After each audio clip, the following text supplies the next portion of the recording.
Alhamdulillahirabbil alamin wassalatu wassalamu ala asyrafil anbiya'i wal mursalin wa ala alihi washabbihi ajmain. Assalamualaikum warahmatullahi wabarakatuh. Jadi semalam ya, alhamdulillah ya, terima kasih Kak Rashfidah ya, mudahkan ya, bersedekah kepada mereka yang hadir ya, memberi yang terbaik, air nasi tomato, ayam kampung ya, subhanallah ya, terima kasih yang lain ya, menjalankan peranan masing-masing ya untuk memudahkan ya. Tak adalah, kita dah tahu ya di luar sana, dan mudah-mudahan Allah murahkan rezeki, memberi rahmat kebaikan kepada kita semua. Dan kita hadir menuntut ilmu adalah niat nawaitu kita mesti kena jaga ya, pentingnya. Jadi kitab Imam Ghazali Bidayatul Hidayah ni banyak mengingatkan pentingnya niat itu ya. Niat kita bukan nak menjadi menuntut ilmu, itu adalah untuk kita memperbaiki diri kita ya, untuk kita tahu, kita faham agama. Jadi kita belajar agama untuk kita lebih dekat dengan Allah Ta'ala, untuk kita berdepan dengan akhir zaman, untuk kita berdepan dengan situasi-situasi ya, di mana kekeliruan berlaku di akhir zaman. Kerana ilmu ini adalah penyelamat kepada umat Nabi Muhammad SAW. Kadang-kadang kita rasa kita berilmu, tapi kenapa kita tak faham dengan ilmu yang kita miliki? Salah satunya punca pada niat. Jadi niat tu penting ya, niat kita menuntut ilmu. Jadi macam ni lah ya, Ustazah pun InsyaAllah ya, hari ni nanti Ustaz akan sambung kepada kita nanti kitab Bidayah yang sambung daripada semalam punya, supaya kita fahami kunci-kunci untuk memahami ilmu ya. Pentingnya ya, niat, jangan niat kita untuk menjual ilmu ya, kita nak jadi ustaz-ustazah dan sebagainya. Jadi ilmu ini wajib sampai kepada ahli keluarga kita, diri kita dulu, amal ilmu kita dulu, dan kita faham betul-betul. Bila kita amal, kita akan berasa dia pasti ada macam-macam ujian dan cabaran. Bila kita lalui ya, kita nak cuba buat ya, kadang-kadang ambil uduk batal uduk, ambil uduk batal lagi. Banyak benda-benda tu ada rahsia-rahsia yang perlu anda semua tahu. Jadi di sinilah Ustazah nak ingatkan ya, maka dalam kitab yang kita sebut tu, nama kitab Bidayatul Hidayah. Apa di kitab Bidayatul Hidayah ni? Ustazah ingatkan balik, ia adalah permulaan jalan menuju hidayah. Sebab tu dinamakan kitab Bidayatul Hidayah. Permulaan jalan menuju hidayah. Jadi supaya makna kita ni mengamalkannya untuk diri kita ya, supaya kita dapat menguji hati kita. Kita menguji benar tak kita ni orang jenis permulaan ya. Kita tahu ya, belajar agama macam ni ya, permulaan agama bukan belajar melalui gopoh ya, satu peringkat. Sebab tu saya dah mengajar dulu huruf hijaiyah, apa rahsianya, sebut ya, ulanglah ya, sehingga menjadi kita sebut dengan jiwa kita, hati kita ya, sehingga ia meresap dalam jiwa kita ya. Kalau orang sekarang, alah huruf alif ba ta aku takat tu aku tahu, kita tak nak macam tu. Kita nak benda itu kita menyebut dengan tenang ya. Kalau kita sebut alif, ba, ta, sa, jim, kita sebut dengan betul ya, makhrajnya, tempat keluarnya, sad, dad, ta, ain, ghain, mati pada huruf nun tu. Bila kata sad, mati pada qalqalah. Sebab bila kita menyebut kita mati pada dal. Mati pada huruf dal tu. Sad. Ya, sebab tu dikata kita akan sebut, maknanya bila kita sebutan itu kita betulkan dengan kaedah Arab ya. Sebab apa? Bila dengan makhraj Arab ya, sebab dia akan berbeza dengan kita membaca A, B, C, D, E, F. Dia tidak ada apa, itu tidak ada apa-apa. Tapi bila kita menyebut setiap huruf itu ya, kebaikan-kebaikan dia kepada saraf-saraf penting kita ya, saraf-saraf terutama di bahagian gigi geraham kita ya, bahagian saraf-saraf. Nak tahu ya atau tidak, lakukan. Kalau kita tak lakukan, alah saja saya sebut juga, baik, saya boleh je baca alif, ba, ta, sa. Anda membaca dengan jiwa yang lalai, anda membaca dengan jiwa yang yang sombong ya. Anda membaca bukan dengan betul-betul kita nak sebutan dengan alif, ba, ta, sa.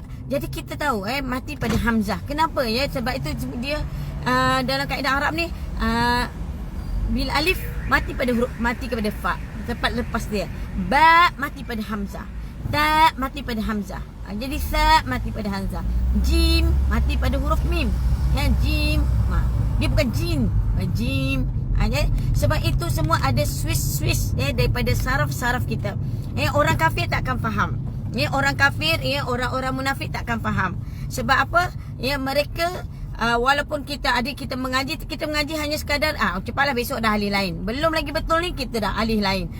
Sekadar tahu, tetapi kita tidak beramal ilmu itu sehingga kita memahami setiap huruf-huruf Allah Taala. Dia membuka saraf-saraf nadi kita, menghidupkan. Jadi kalaulah kita nak katakan 5G ni untuk mengelakkan 5G, menghidupkan saraf-saraf kita yang mati, dengan kita sebut dengan betul.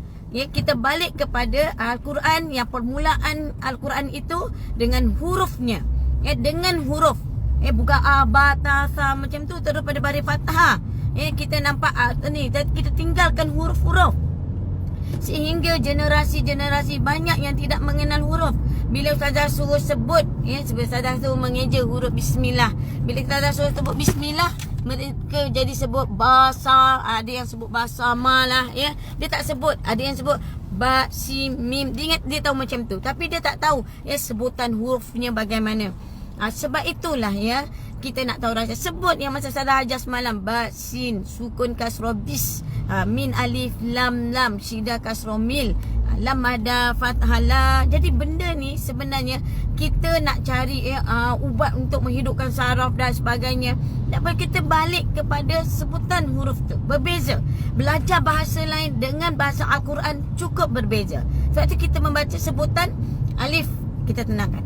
Ba, ta, sa, jim, ha, kha, dal, zal, ra, zai, sin, shin, sad, dad, ta, za, ain, ghain, fa, qaf, kaf, lam, mim, nun, waw, ha, lam alif, hamzah, ya, wassalamu. Jadi di sini kita kena tahu. Bila kita sebut di sinilah kita nak permulaan jalan kita. Lepas tu kita sambil jalan permulaan. Lepas tu kitab Bidayah ini kepada mereka yang nak tahu, nak kembali kepada Allah Ta'ala. Permulaan dia ialah jalan menuju hidayah. Jadi kita nak mencari, aku nak ikut siapa? Kitab Bidayah ini ialah permulaan. Jalan untuk menuju hidayah, petunjuk Allah Ta'ala. Yang memberi petunjuk hidayah Allah Ta'ala. Tapi betulkan niat kita. Betulkan niat supaya kita dapat mengamalkan untuk diri kita sendiri. Bukan kita belajar, aku tahu ni, ada orang digunakan ilmu tu, dia gunakan untuk ceramah-ceramah dia. Ada orang menggunakan ilmu ni atau dia akan bercakap menggunakan apa yang dia rasa. Jadi dia tidak mengikuti apa yang Nabi nak sampaikan kepada kita. Apa yang Allah Ta'ala sampaikan kepada kita. Pertama sekali, niat mesti aku nak amalkan diri untuk diriku sendiri. Lepas tu kita uji diri kita. Uji kita dengan ilmu itu ialah menguji ialah dengan amalkan apa yang kita belajar sikit. Kita amalkan dapat sama ada kalau kita dapati hati kita cenderung kepada untuk kita beramal, kita rasa kesedaran, ya Allah ya Tuhanku, syukur Allah Ta'ala. Umur kita macam ustazah umur 47 tahun 46 tahun. Jadi ustazah pun rasa, ya Allah, alhamdulillah Allah Ta'ala masih memberi nafas pada ustazah di keadaan ramai yang dalam keadaan mati dan keadaan istidraj. Jadi kita ni Allah Ta'ala panjangkan umur kita. Jadi Allah Ta'ala bagi kita lalui kehidupan Allah bagi kita dunia, Allah bagi kita. Tapi Allah sayang kita ni, Allah masih memberi kita petunjuk hidayah. Allah Ta'ala masih memberi nafas kepada kita dalam keadaan kita sakit. Kadang-kadang ada orang sakit kanser, masih Allah beri nafas.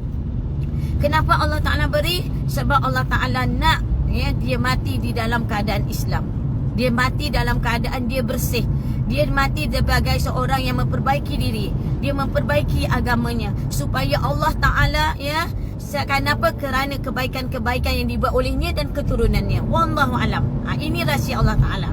Allah Ta'ala beri. Ada orang mati dengan kesombongannya. Ada orang mati dalam keadaan yang mengejut. Ada orang yang mati tidak sempat untuk membetulkan di saat masa mudanya, masa remajanya dia dalam keadaan lalai, dia disibukkan kerja. Dan dalam pencin-pencin tu pun di situ Allah Ta'ala memberi hidayah. Memberi hidayah dia untuk memperbaiki amal dia. ya, dia tak merasai ya, rasa apa yang dia belajar sebelum ni sembahyang dia rasa macam ada something dalam jiwa dia, ada macam ada yang tak kena dengan jiwa dia. Dia rasa macam ada sesuatu yang mesti diperbaikinya. Jadi sebab itulah ya Ustazah menggalakkan kita kembali kepada kitab Bidayatul Hidayah ya, yang dikarang oleh Imam Ghazali ya, supaya kita semua faham ya, di sini kita adalah permulaan untuk belajar dan niat kita belajar bukan belajar ilmu sekadar tahu, tetapi kita nak menjadi orang yang beramal dengan ilmu tu dulu. Kita cuba dan di sini juga seandainya kita dapat hati kita cenderung padanya dan nafsumu mahu mengikutinya arahan, maka kita dapat memberi perhatian. Maknanya di sinilah permulaannya kita akan sampai kepada Ustaz kata semalam Nihayatul Hidayah. Maknanya di sini kita kena faham maknanya kita akan mengharungi lautan ilmu yang luas. Jangan pandang ilmu tu sedikit. Jangan kita kata alah sekadar kalau kita dulu ambil wuduk dalam keadaan jiwa yang kosong kita ambil wuduk hanya sekadar kumur mulut basuh hidung dan sebagainya, main basuh muka. Sebab tu terjadinya akhir zaman ini ulama-ulama yang kalau kita belajar ilmu fiqh saja, ini tak apa, ini sunat, ini tak perlu, ini jadi bersambil lewa. Kalau orang yang belajar ilmu fardu ain dia ilmu yang sempurna, ilmu fardu ain yang sempurna, pasti dia melengkapi kefahaman dia dengan fiqhnya, dengan tauhid, dengan tasawuf. Dalam dia ambil wuduk, dalam keadaan dia ambil wuduk, dia bukan kata halal dan sebagainya. Dia kata ya Allah bila kita tasawuf kita faham ya Allah, aku akan berdepan dengan matahari yang sejengkal. Matahari yang sejengkal ini bagaimana dengan aku ambil bagus, lebih baik aku mengambil dengan sempurna supaya Allah melindungiku daripada kepanasan matahari sejengkal. Ini orang yang percaya kepada hari akhirat. Dia faham di dunia ini dia buat amal berkaitan dengan akhirat. Di dunia inilah untuk tempatnya beramal. Bila dah mati, dah meninggal, kita nak beramal dah tak ada dah. Jadi di dunia inilah kita memperbaiki setiap amal kita. Terutama kita ambil khususan kita solat. Sebelum kita solat, kita tengok wuduk kita. Sebelum kita wuduk kita tengok kepada kita punya najis kita pastikan pakaian kita bersih daripada najis makanan kita jaga supaya doa kita diterima oleh Allah Taala. Hanya ada kepada agama yang suci, iaitu agama Islam, agama yang dibawa oleh Rasulullah sallallahu alaihi wasallam. Jadi kita memperbaiki. Sebab tu kita ni adalah orang tapi kalau kita mendapati hati kita tak ambil perhatian, kita hanya mencatat di atas buku nota, kita hanya dengan Facebook live, kita hanya belajar ilmu, dah tahu yang ni aku tahu, ambil wuduk, niat dia ada rukun solat aku tahu, rukun niat ni aku tahu, ini aku tahu. Kita kalau sekadar tahu, kita amal pun ambil sambil lewa macam tu takutlah orang yang kita dapat macam ni. Kita kena banyak beristighfar kepada Allah Ta'ala. Nafsunya suka lambat-lambat, kita ni suka bertangguh-tangguh, kita kata nantilah I nak buat kerja ni dulu. Kadang-kadang kita ni manusia ni keliru. Dia ada majlis ilmu fardu ain, dengar macam semalam, ada orang dia tahu dia ada ilmu fardu ain, tapi bila dia antara ibu dengan ilmu fardu ain, dia tahu ilmu fardu ain ni dia tak akan dapat di mana-mana. Antara ibu dengan ilmu fardu ain ini, ilmu fardu ain ni kita kena sampai, kita kena kejar macam seorang isteri. Seorang isteri boleh keluar daripada rumah, dia isteri tak boleh keluar rumah sesuka hati macam tu, kena minta izin suami. Tapi kalau suami tak boleh memberi ilmu fardu ain di dalam rumah, seorang isteri boleh keluar rumah tapi itu izin suami kalau dia untuk mendapatkan ilmu fardu ainnya. Sebab apa? Ilmu fardu ain ni penting. Tu kita kena bezakan. Tiba-tiba saya mak saudara datang, tiba-tiba ada meeting. Kenapa susah sangat kita nak cakap? Tak boleh. Saya ada ilmu fardu ain. Saya ada ilmu untuk apa? Untuk diri kita, akhirat kita. Ingat bila kita nak kepada Allah Ta'ala, syaitan akan hantar tentera-tenteranya untuk apa? Menangguh-nangguhkan ilmu yang kita nak dapat. Sebab kita rasa lagilah keadaan sekarang sekarang ni dah dibuka jalan, kita boleh datang dan sebagainya. Selama ni kita alasan kita lockdown lah, alasan inilah, alasan tu lah, Tetapi kenapa? Inilah dia. Hati yang lalai. Hati yang suka melambat-lambat. Kena susah hati. Kenapa? Kenapa kita tak melaksanakan perintah-perintah Allah Ta'ala? Orang yang cenderung kepada ini, apa kata Imam Ghazali? Dia hanya tunduk kepada perintah syaitan. Ingat, syaitan yang terkutuk ni nak menipu kita. Ingat, syaitan ni nak menipu kita. Dia macam-macam helah. Kalau boleh dia tak nak bagi kita ni belajar ilmu fardu ain. Dia boleh tahu ni kita nak pergi majlis ni ilmu yang macam mana. Dia boleh tahu ni. Sekadar huruf alif ba je, macam tu je. Ilmu perubatan sunnah, kalau kita nak menjadi seorang ahli ilmu perubatan sunnah, dia mesti tahu 3 ni. Dia kena tahu ilmu fardu ain ni. Wajib syarat dia. Takkan sempurna. Kalau kita sekadar tahu minyak zaitun kebaikannya, habatus sauda kebaikannya, madu kebaikannya, tapi kalau kita tidak kaitkan dengan ilmu fardu ain yang dilengkapi dengan kefahaman dia, tasawuf, ilmu dia dengan fiqh dan juga tauhid, maka ia tak sempurna. Dia bukan dikatakan ahli tauhid perbuatan sunnah. Sekalipun dia ahli bekam, belum tentu. Dia kalau selagi dia tidak memahami ilmu fardu ain dengan sempurna, maka dia tidak layak sebenarnya untuk menjadi ahli perubatan sunnah. Sebab dia kena semua ini ada kaitannya. Untuk menjadi tabib perubatan sunnah tak susah. Dia kena belajar ilmu fardu ain untuk menjadikan diri dia asas sebagai tabib. Sebagai ahli ilmu perubatan sunnah. Tak sama dengan perubatan barat. Barat cara dia. Kita orang Islam kena. Sebab setiap perbuatan itu ada kaitan. Kenapa? Contoh sekarang ni ramai yang kata berlaku COVID dan sebagainya. Kita percaya kepada kehebatan kebenaran wuduk. Wuduk ini di situ Allah Ta'ala ingatkan kenapa bukan sekadar kita sembahyang ambil wuduk dengan jiwa yang kosong. Kalau orang tahu wuduk itu setiap kali dia bukan saja basuh tangan pakai hand sanitizer, orang pakai hand sanitizer, itu kefahaman perubatan moden. Tetapi Islam ini, cantiknya Islam, Allah Ta'ala dah atur lebih pada 1400 tahun yang lalu Rasulullah sallallahu alaihi wasallam dah buat pada kita ni, umat dia dah tahu akan berlaku pencemaran udara. Sekarang ni kita tengok pencemaran udara. Kerana itulah lagilah umat Nabi Muhammad SAW kena kerap mengambil wuduk. Mengambil wuduk bukan dengan kosong. Kita ambil dengan basuh hidung kita, kumur mulut kita. Sebab apa? Kita hilang deria rasa. Kenapa kita kena masukkan air dalam hidung? Kalau ikut ulama-ulama fiqh sekarang, nak buat tak apa, tak nak buat tak apa, bukan wajib pun. Kalau kita ikut dia. Tapi kalau orang yang belajar ilmu tauhid, tasawuf, dia tahu setiap perbuatan Nabi tidak pernah sia-sia.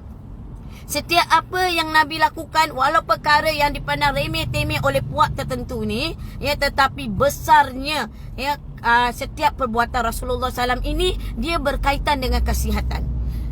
Apa yang dah contoh kita lihat sekarang. Sebab tu kenapa umat sekarang makin sakit. Sebab umat sekarang ini meninggalkan sunnah. Dia ambil kepakaran daripada perubatan moden. Dia konon-konon basuh tangan dengan alkohol yang mengandungi 70%. Sedangkan Nabi dah kata yang haram dan meragukan itu akan mudaratkan kamu. Berbeza kalau kita ambil wuduk, kita jaga subuh kita, zuhur kita, asar kita, maghrib kita, isyak. Dan kalau orang yang benar-benar takut sangat dengan COVID ni, sebenarnya dengan berwuduk, dengan kita berwuduk itu, lepas tu semuanya gejala-gejala itu kita hidu di luar, dia ajar cuci, bukannya sehari sekali. Dengan wuduk itu kita ambil, ya Allah, sambil kita dengan kita menyebut jiwa kita, ya Allah, putih bersihkanlah wajahku, cahayakanlah wajahku di akhirat kelak. Biarlah aku ambil kita amalku di tangan kananku, jangan aku ambil kita amalku di tangan kiriku. Jadi di sini saja kita sebut akhirat, tapi Allah memberi kebaikannya di dunia. Allah beri kebaikan di dunia. Allah, ya Allah, lindungilah kepanasan di pada mahsyar kelak tapi Allah Ta'ala lindungi kepala kita ni daripada kepanasan dirancang oleh musuh-musuh Allah Ta'ala untuk menghancurkan, untuk membidasakan umat Nabi Muhammad SAW. Setiap perbuatan Nabi walaupun sunat, benda itu adalah kesihatan yang luar biasa untuk umat Nabi Muhammad SAW. Jadi sepatutnya umat Nabi Muhammad sallallahu alaihi wasallam tidak perlu terkial-kial, perlu kepada nasihat mereka. Sebab mereka cara mereka, qul ya ayyuhal kafirun. Orang kafir dia cara dia. Kita orang Islam mestilah dengan cara yang diajar oleh Allah dan juga Rasul, iaitu membesarkan wuduk. Kalau kita takut lagi kita kerap berwuduk. Sebab beza cuba kita ambil cuba Ustazah nak ajarkan perbezaan. Kalau apa Ustazah cakap ni benar atau tidak, anda ambil hand sanitizer sapu dekat tangan. Ada tak dorang suruh sapu muka? Dorang takut sangat bubur sapu muka alkohol dekat muka tu. Apa akan berlaku? Kat tangan kita buat kan sejam kita buat lagi. Akan kita jalan 10 minit kita buat lagi. Tengok apa berlaku. Tengok mesti ada tindak balas masing-masing. Berbeza dengan orang berwuduk. Benda najis kita jirus dengan air berbeza dengan yang kita ambil dengan tisu. Kita berak kita ambil tisu, bau busuk masih ada lagi. Kenapa orang Islam kita setiap dalam beg dia mesti ada hand sanitizer, sedangkan mengapa seorang Islam itu tidak mengambil wuduk setiap di mana-mana? Jumpa air ambil wuduk. Itu lebih baik. Banyak berwuduk dia akan memberi kebaikan bukan saja di dunia tapi di akhirat kalian. Hingga memancar-mancar orang yang berwuduk ini hingga memancar nampak kesan daripada wuduknya. Ini orang-orang yang benar, yang faham atas kebaikan. Sebab tu kita jangan belajar hanya sekadar ilmu fiqh. Ustaz ilmu fiqh dia macam itulah macam orang katalah antara dua antara guru tasawuf dengan guru fiqh. Guru fiqh kita baling batu pada dia haram. Kita baling batu pada dia akan sebut haram. Kerja dia mengharamkan aja.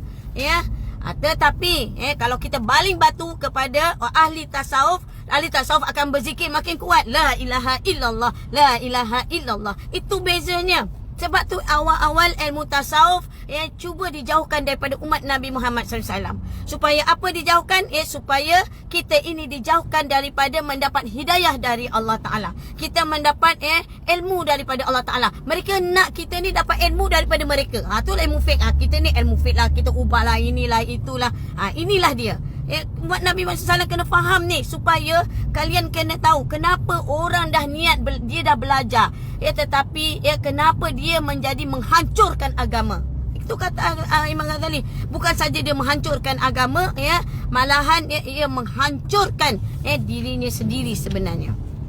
Sebab itulah kita umat akhir zaman berhati-hati bila kita menuntut ilmu. Pastikan kita menuntut ilmu betulkan niat kita. Jadi tak heranlah ustazah pernah nampak seorang ustaz ustazah pernah pergi hati dengan ustaz, bagaimana dia buat mak dia dibiarkan ibu dia macam tu, dia bersama dengan kawan-kawan grup dia. Jadi di sinilah pentingnya ilmu itu kita niatkan nawai itu untuk kita beramal dengan ilmu. Kita sama-sama dah kita beramal dengan ilmu, kita dah amal. Hanya orang yang amal dengan ilmu, dia akan merasai, dia akan nampak kebenarannya. Berbeza. Kalau orang kata oh bolehlah dia muka cantik sebab dia selalu dia ada duit. Sebenarnya anda ambil wuduk, kesan kita ambil wuduk kita ambil wuduk pun wajah Allah Ta'ala akan memberi cahaya wajah-wajah orang yang soleh.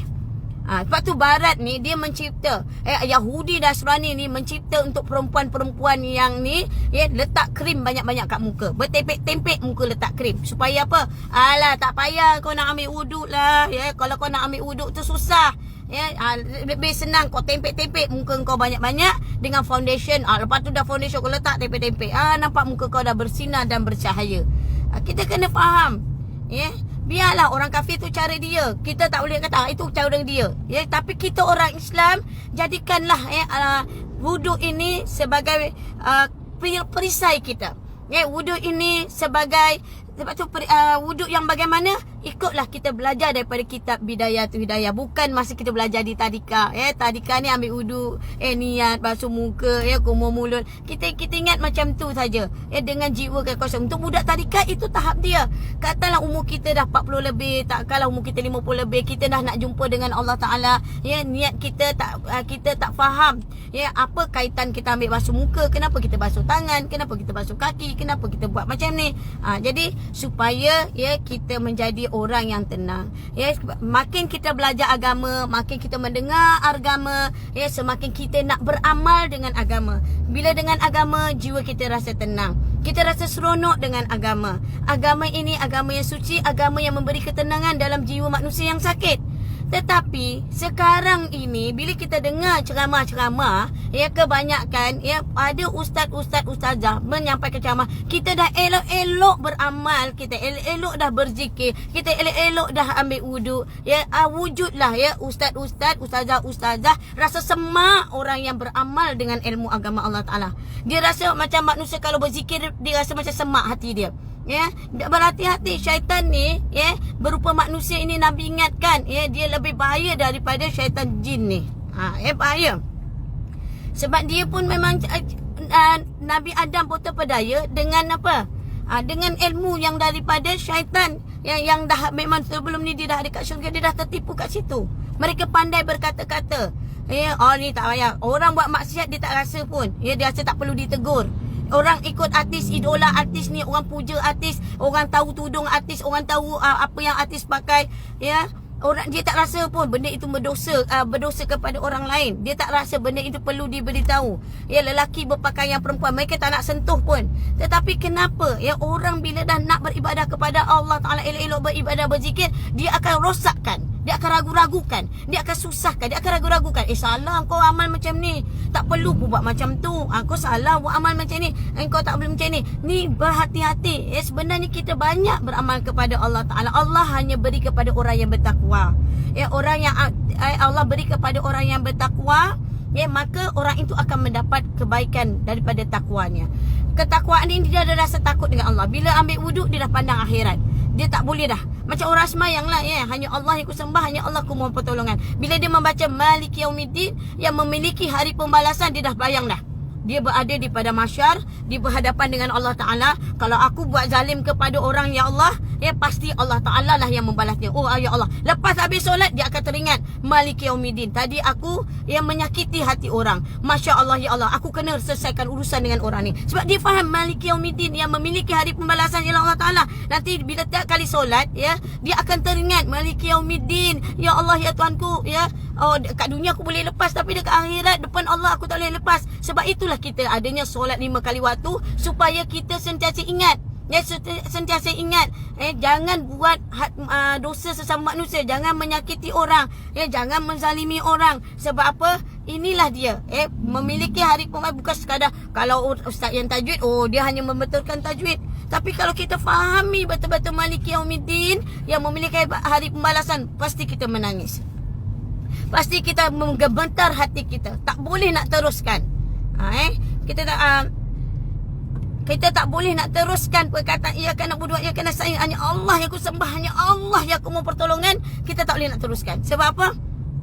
Kita rasa kita berdosa. Sebab itulah ya, syaitan dia cuba mengganggu ibadah kita. Dia cuba. Dia akan, bila kita nak solat, dia akan ganggu. Dia ingatlah kita soal dunia dan sebagainya. Sebab tu kita bila kita sembahyang, bila Allahu Akbar, bila Allahu Akbar tu, ya Allah, ya, nilai yang kebesaran Allah Ta'ala beri kepada kita, ya Allah. Ya Allah, beri kita kekuatan, kita masih boleh solat, kita boleh takbir di saat orang-orang lain di luar sana, ya, mereka tinggalkan solat. Sedangkan solat itu adalah ya benda utama yang akan ditanya oleh Allah Ta'ala.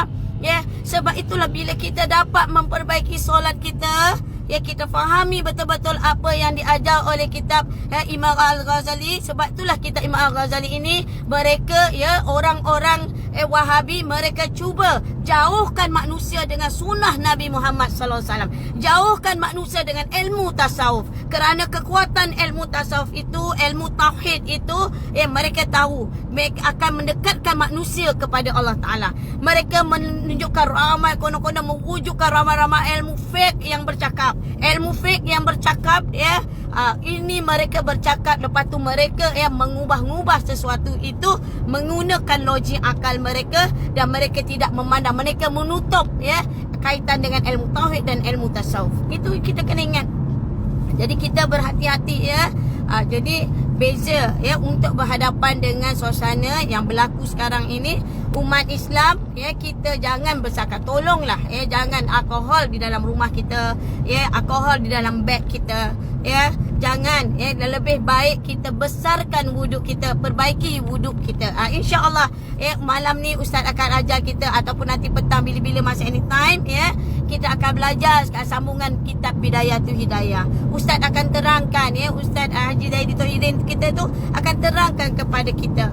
Jadi anda kena dengar dengan fahami, ya. Kalau kita dengar tiba-tiba mengantuk, syaitan kacau kita, dengar lagi 10 kali sampai hilang mengantuk. Ya, supaya kita faham. Ya, kalau kita nak dengar ilmu memang akan mengantuk. Ya. Kalau anugerah banyakkan orang tak mengantuk. Kenapa tak mengantuk? Ini yang kita orang Islam kena takut, ya. Inilah peranan-peranan syaitan. Syaitan ni, ya, sebenarnya dia maksud supaya kita melakukan kejahatan, padahal dia mengirakan kita untuk membuat kebaikan. Nampak kita solat, nampak kita belajar mengaji, nampak kita belajar bahasa Arab, nampak kita belajar ni. Tetapi, ya, jangan salah niat. Bila salah niat, dia tidak beramal dengan ilmunya, itu dah salah niat. Ya, nak tahu betul atau tidak, tengok kepada niat kita masing-masing. Jadi sebab itulah Ustaz akan, insyaAllah, ya, Ustaz akan bawa kita kefahaman, ya, kitab Bidayatul Hidayah ini, supaya, ya, kita faham betul-betul, ya, supaya si pelajar, ya, bersihkan diri dia. Bukan bersih dengan ustaz dengan ustazah, tapi bersihkan diri kita dengan Allah. Sebab yang nak menerima, nanti Allah yang memberi kefahaman kepada kita, bukan ustaz ustazah memberi kefahaman, ya, Allah yang akan memberi kefahaman kepada kita semua. Jadi ustazah ni sekadar ingatkan sementara ustazah dalam perjalanan, ya. Ustazah sekadar ingatkan supaya kalian, ya, menjadi orang sentiasa minta kepada Allah. Ya Allah, betulkan niatku, ya Allah, beri kekuatan aku untuk beramal. Kalau aku lupa, aku akan ingat. Lepas tu ustazah akan ada dalam Telegram tu supaya ingat. Ya, supaya ingatkan kalian, betulkan niat belajar, betulkan, ya, cuba beramal. Kalau kita terlupa, astagfirullahaladzim, kalau kita dah terbiasa ambil wuduk jika jiwa yang kosong, tak tahu, ya, nak aku mau mulut nak baca apa, ya, hidung nak baca apa, tak boleh bahasa Arab, boleh dengan mentembahkan dalam bahasa Melayu, tapi dalam hati kita, ya, bila kita baca dalam hati kita, niat kita dalam hati kita, ambil wuduk sekali lagi. Jangan kita sembahyang ala dah lupa. Tu orang tak ikhlas, ya. Orang tak ikhlas dia banyak alasan. Ala dah lupa lah, tapi tak apalah, salah wuduk kita ni sah je lah. Tapi orang yang berhati-hati, dia nampak dia akan ambil wuduk, ya, dengan kalau kadang-kadang ambil wuduk tiba-tiba teringat anak kat dapur, teringat masak air, dia berhenti, dia akan ambil wuduknya semula. Sebab apa? Dia nak pastikan, ya, wuduk dia tu, dia menang-menang jiwa dia dekat akhirat. Zahir dia melakukan perbuatannya ia berkaitan dengan akhirat. Sebab itulah, ya, kita ni belajar ilmu fardu ain, mesti, ya, apa yang kita lakukan di dunia ini mesti dia berkait dengan akhirat. Dan tidak ada sia-sia perbuatan-perbuatan mereka yang mengikuti Nabi Muhammad sallallahu alaihi wasallam. Sebab itu Allah Taala kata, setiap perbuatan yang kita mengikuti Nabi Muhammad sallallahu alaihi wasallam itu, kamu akan mendapat kebaikan di dunia dan di akhirat. Berapa banyak ayat Allah Taala ingatkan, apabila kamu mengikuti jejak-jejak langkah syaitan, syaitan yang berupa manusia, memandang ringan tentang sunnah, orang yang memperlekehkan sunnah, orang yang mengabaikan sunnah, maka orang itu dia mendapat kerugian dan mereka tertipu dengan syaitan. Jadi di sinilah kita umat Nabi Muhammad sallallahu alaihi wasallam, kita akan malam ni Ustaz akan rungkai kepada kita. Dalam kita beramal, kita tertipu dengan syaitan. Kita belajar agama, kita solat, kita ambil wuduk, kita belajar. Tapi bagaimana syaitan, ya, menggunakan, ya, kebijaksanaannya untuk merosakkan, ya, niat kita tu tadi, amal untuk kita menuntut ilmu tu tadi. Supaya kita ni tak sampai jalan ni. Petunjuk ni Allah Ta'ala yang beri petunjuk, ya, bukan orang lain. Guru ni hanya menyampaikan apa yang Nabi sampaikan, dia tak akan ubah, ya. Sebab tu kita ambil, ya, ulama-ulama yang di mana kita ambil kitab Imam Ghazali, ya. Apa kata Imam Ghazali, bukan ustaz ubah-ubah, tak ada, ya, dengan hadis Nabi, ya, dengan ayat Al-Quran yang jelas, supaya kita bukan bercakap atas dasar mengikut hawa nafsu, kita bukan bercakap guna logik akal, ya. Jadi nanti Ustaz akan terang. Jadi Ustazah harap semua boleh kongsikan kepada sahabat-sahabat kita. Kadang-kadang mereka tak tahu, jiwa mereka kosong, jiwa mereka gelisah, mereka tak tahu nak buat apa. Kita ajak mereka bersama-sama mengikuti sunnah tidak pernah berbohong dalam kitab Bidayatul Hidayah. Dan di sini juga bagaimana syaitan pandai tipu daya, mengajak kita kelebihan ilmu. Lepas tu kita ni kalau menuntut ilmu, sebab tu kita kadang-kadang bahaya menuntut ilmu. Nanti barang siapa ambil, dia akan cakap kalau kita amalkan ilmu ni sekian, kita buat ni, kita dapat ni, dapat tu, dapat ni, dapat tu. Memang Nabi ada sebut, tetapi kita lebih kepada ikhlas. Apa tu Allah Ta'ala kata, ikhlaskan dalam amalmu. Sebab tu dalam surah Inna a'tainakal kausar, Allah Ta'ala ingatkan apabila kita dalam surah Al-Kausar, kita solat kita buat kita solat sunat dan solat wajib kita itu dalam keadaan orang yang ikhlas. Ikhlas ini dia tak fikir apa aku cuma nak tahu apa yang ni dari Allah, perintah Allah dengan Nabi buat macam ni, aku akan buat. Jadi dia macam tu, pasti ada kebaikan. Dia akan cakap tidak ada apa yang diajar dalam Al-Quran, apa yang disampaikan oleh Rasulullah SAW pasti adalah yang terbaik dalam hidupnya. Sebab apa? Al-Quran ini, hadis Nabi Muhammad SAW ini adalah ubat kepada jiwa yang sakit. Jiwa yang tubuh badan yang sakit berpunca pada jiwa yang sakit. Jadi jiwa yang sakit ini perlu dirawat kembali balik diri anda kepada Al-Quran dan juga sunnah Nabi Muhammad SAW. Selagi anda bernafas, selagi itulah Allah Ta'ala kasih kepada anda, memberi peluang anda memperbaiki diri anda, memberi peluang kepada anda membetulkan ibadah kalian, iaitu ibadah pertama yang Allah Ta'ala tanya, solat kalian. Bila Allah Ta'ala tanya solat, perhatikan wuduk kalian. Bila Allah Ta'ala nak pastikan wuduk kita sempurna, pastikan najis-najis tidak ada di dalam pakaian kita. Pastikan kita beristinja dengan sempurna. Pastikan berdehem dalam istinja. Pastikan kita cuci betul-betul najis kita dengan air mutlak.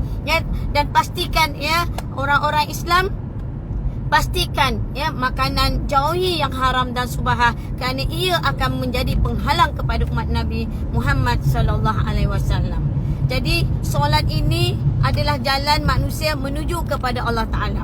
Orang yang solat dalam keadaan tenang, dalam solat ada takbir, tahmid, ada doa. Dalam solat ini kita berbicara dengan Allah Ta'ala. Dalam solat ini dia penuh dengan doa-doa yang telah diajar oleh Rasulullah SAW ni. Allah dan Rasul ajar umatnya. Tak perlu nak nongkok tambah. Hanya kita mengikuti apa yang dilakukan oleh Rasulullah sallallahu alaihi wasallam. Cara Nabi duduk tahiyat bagaimana? Cara perempuan solat macam mana? Cara lelaki sujud macam mana? Cara lelaki sujud macam mana? Semua itu diajar. Perempuan dan lelaki itu berbeza cara sujud dan sebagainya. Di situ manusia kena berfikir apa rahsianya supaya umat Nabi Muhammad sallallahu alaihi wasallam faham. Setiap perbuatan orang akan kata, solat ni bagus. Kalau kajian dia orang akan cerita bila kita sujud, dia akan memulihkan oksigen kita. Kalaulah kita niat solat kerana benda-benda macam ni, orang kafir tu ramai di luar sana, mereka ini tidak mendirikan solat, tapi Allah tetap memberi oksigen kepada mereka. Tahu bila kita sujud kepada Allah dengan merendah diri kepada Allah, menangis kepada Allah, luahkan hati kita kepada Allah, niscaya jiwa kita ini akan diberi ketenangan oleh Allah Ta'ala. Jiwa kita dibersihkan oleh Allah Ta'ala. Di sini yang tidak akan Allah beri kepada orang kafir. Kalau kita tengok orang kafir pun solat, orang kafir pun ada cara sujud dia, tetapi Allah Ta'ala beri mereka pertama sujud, dan kafir mereka tidak diberi anugerah akal untuk mereka berfikir. Dan di mana orang-orang Islam ini Allah Ta'ala akan beri kepada mereka sesuatu yang tidak ada kepada orang lain, iaitu memberi ketenangan. Tentu agama Islam bukan memberi kekayaan kepada kamu. Kekayaan yang Allah Ta'ala nak beri kepada kamu ialah akhirat kamu. Tidak akan Allah rugikan umat-umat Islam. Allah Ta'ala tak akan rugikan umat Nabi Muhammad sallallahu alaihi wasallam. Jadi umat Nabi Muhammad sallallahu alaihi wasallam, Allah Ta'ala memberi kamu ialah yang dikekal abadi, kekayaan kekal abadi. Tetapi tidak ada orang yang Allah tidak berikan dekat dunia, kerana dunia ini memang Allah beri kepada si Dajjal. Allah Ta'ala beri kepada pengikut Dajjal. Allah Ta'ala beri kepada mereka yang menjadi seteru-seteru Dajjal. Allah Ta'ala beri. Sebab apa? Dunia ini hak mereka. Kenapa? Dunia ini akan binasa. Jadi orang yang Allah cintai, laluilah neraka Dajjal.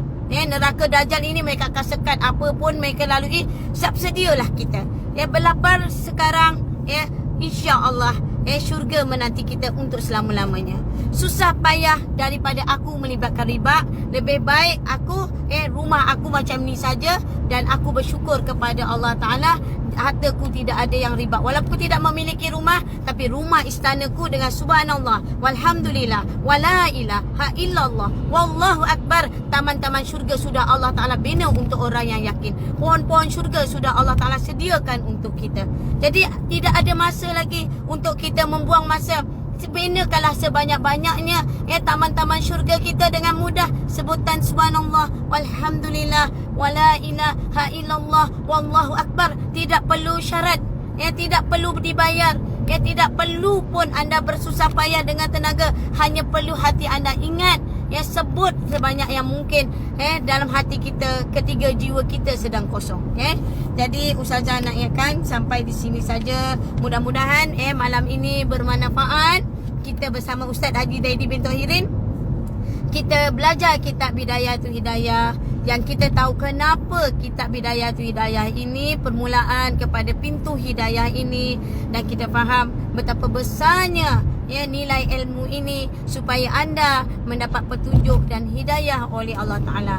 Wallahu alam. Termaaf daripada Ustazah, segala kelemahan daripada Ustazah. Mudah-mudahan Allah memberi kefahaman kepada kita semua. Kita kembali kepada agama Allah sebelum kita menutup mata, sebelum kita membuat persiapan, kita akan berjumpa dengan Allah. Mudah-mudahan kita mati dalam keadaan memperbaiki amal kita, dan mudah-mudahan Allah terima amal kita yang sedikit, dan kita juga terima redha dengan pemberian Allah yang sedikit, ujian kita di dunia. Dan yakinlah orang yang mencintai Rasulullah sallallahu alaihi wasallam, orang yang menjadikan Rasulullah SAW adalah idolanya, di waktu saat orang lain menjadikan ustaz-ustazah pilihan, artis-artis itu idola mereka, anda memilih Rasulullah SAW. Tidak rugi mereka yang menjadikan Rasulullah SAW sebagai idola, dan kasih sayangnya, cintanya lebih daripada Allah dan Rasul, lebih daripada suaminya, anak dan isterinya, kerana hanya Allah dan Rasulullah satu-satu di dalam hatinya. Sekian pada Ustazah.